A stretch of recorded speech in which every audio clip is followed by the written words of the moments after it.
Hello and welcome to another episode of Squirtified Engineering.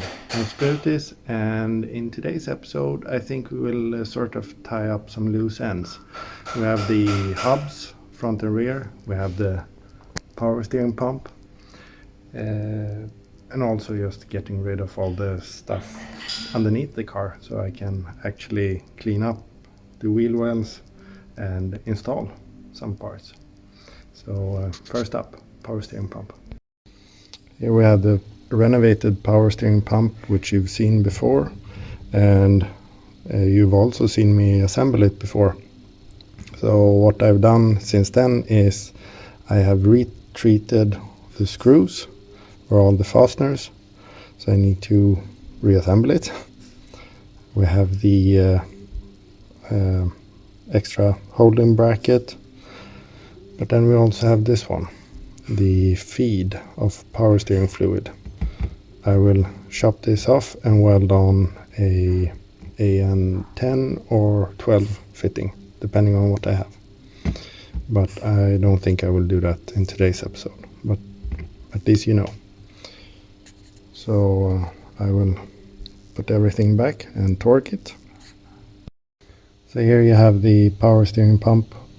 All the fasteners, with the exception of the ones for this, are torqued and finished. Well, this one is also not installed, as that one will be used when fastening the power steering pump in the car. So now I need to figure out where all the other screws go.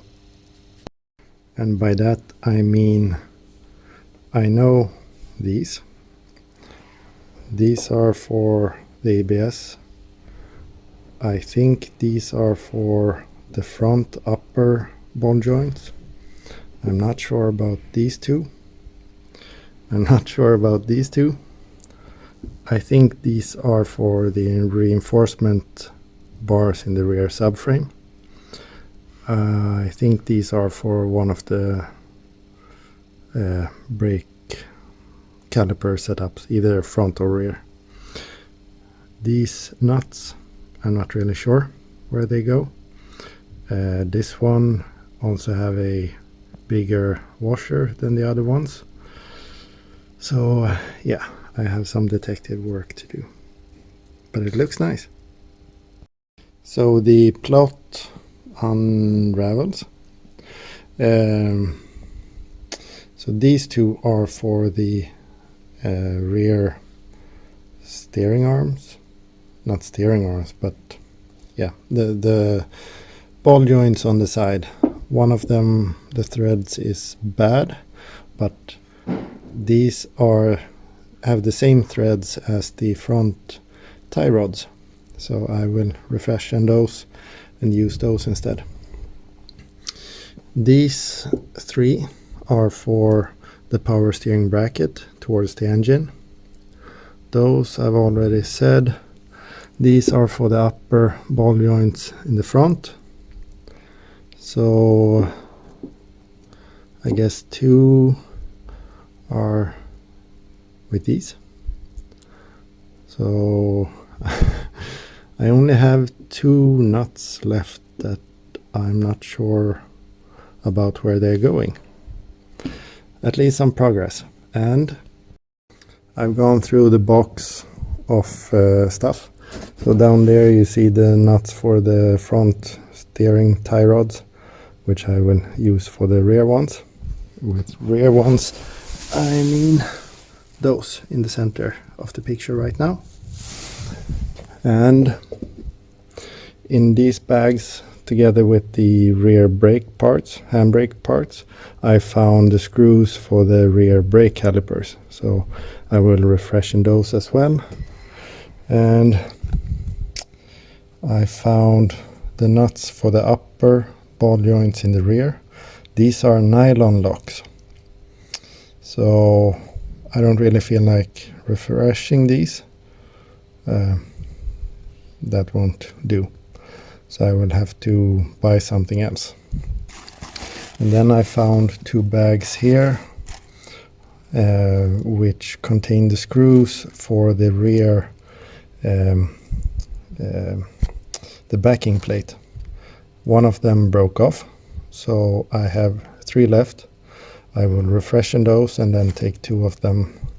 And you also saw me in the previous or some episodes ago where I used the front, the ones I removed from the front in the rear, etc. And then here we also have the 4 screws that were missing in the last scene. So these are for the front brake calipers, which will not be used since I'm going with the Mercedes calipers. Then we also have all the nuts holding the drive shafts to the differential. I will refreshen these as well. So we have a few things that needs to get zinc treated and so on. I don't think I can.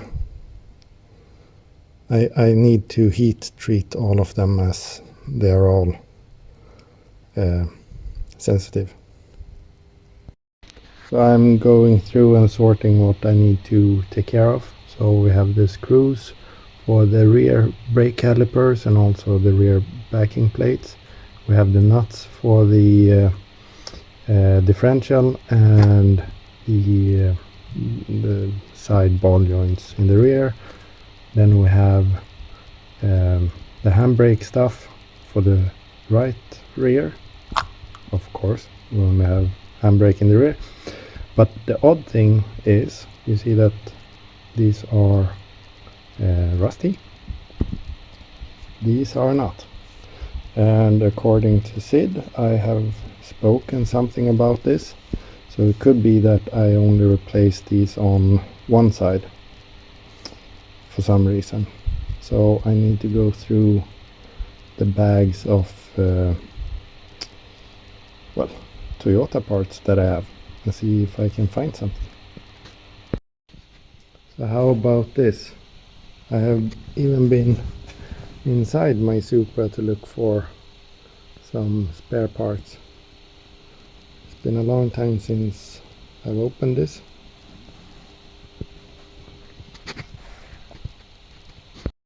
So I also removed the screws holding the front coilovers to the lower A-arm.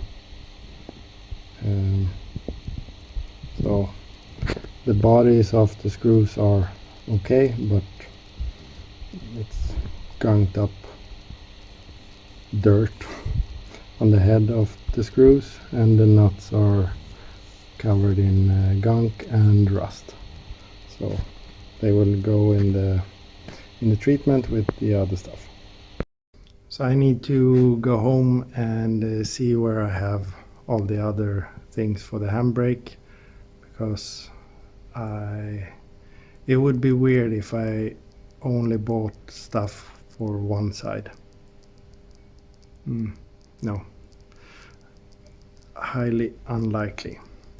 So and I need to order something for the rear upper control arms, the ball joint nuts. So yeah, that's it for today. Thank you very much for watching. Please like and subscribe. Stay safe. Take care. Bye bye.